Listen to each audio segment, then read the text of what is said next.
آقا کے دادا کا زمانہ تھا، وہ دادا جو ابو طالب کے باپ تھے، وہ دادا جو پیارے آقا کے دادا ہیں، وہ دادا جو بنی ہاشم کے سردار ہیں، وہ دادا جو کعبے کے سردار ہیں، کعبے والوں کے سردار ہیں۔ اللہ اکبر۔ ان کے اونٹ روک لیے جاتے ہیں۔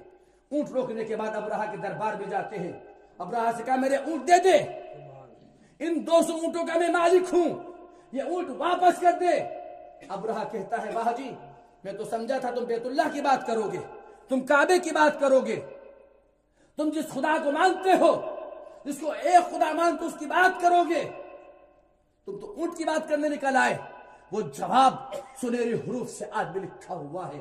پیارے آقا کے دادا ارشاد فرماتے ہیں اے ابرہہ، میں اونٹ کا مالک ہوں، اونٹ میری ملکیت ہے، اونٹ میری پراپرٹی ہے، اونٹ میرے ہیں، اونٹ مجھے عطا فرما دے۔ رہی بات بیت اللہ کی، رہی بات خدا کے گھر کی، رہی بات اللہ کے گھر کی، وہ خدا کا گھر ہے، وہ حکم الحاکمین کا گھر ہے، وہ قہار کا گھر ہے، وہ جبار کا گھر ہے۔ میرے اونٹ مجھے دے دے، بیت اللہ کی حفاظت خود خدا فرما دے۔ اس کی حفاظت کے واسطے کسی بندے کی ضرورت نہیں، اس کی حفاظت کے واسطے کسی کی مدد کی ضرورت نہیں۔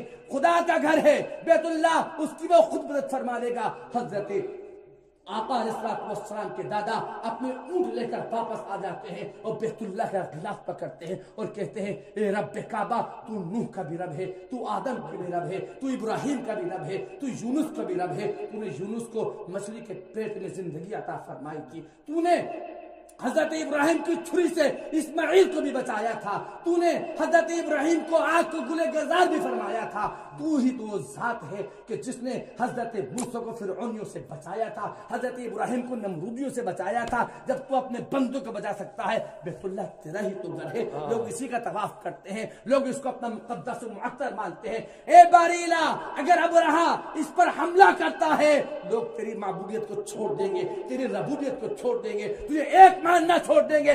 تاریخ کہتی ہے 30واں پارہ ہے، 30ویں پارے کا 4تھا پاؤ ہے، سورہ الم ترا کی پہلی آیت کریمہ ہے۔ ربی شاد فرماتا ہے جب ابرہہ اپنے لشکر کے ساتھ میں بیت اللہ کو ڈھانے آیا تو خدا نے کسی بادشاہ کی مدد نہ لی، خدا پاک نے کسی توپ و تلوار کی مدد لی، خدا پاک نے چھوٹی چھوٹی چڑیوں کو بھیجا اور چڑیوں کے ذریعے ایک ایک کنکر ان کو دیا۔ جب وہ کنکر گنتا تھا تو اس کی فوج زمین بوس ہوتی ہوئی نظر آ رہی تھی۔ خدا پاک جب چاہے، جس کی چاہے، جہاں چاہے مدد فرما سکتا ہے، لیکن فرماتا ہے میرے ساتھ کسی کو شریک نہ کرنا، میں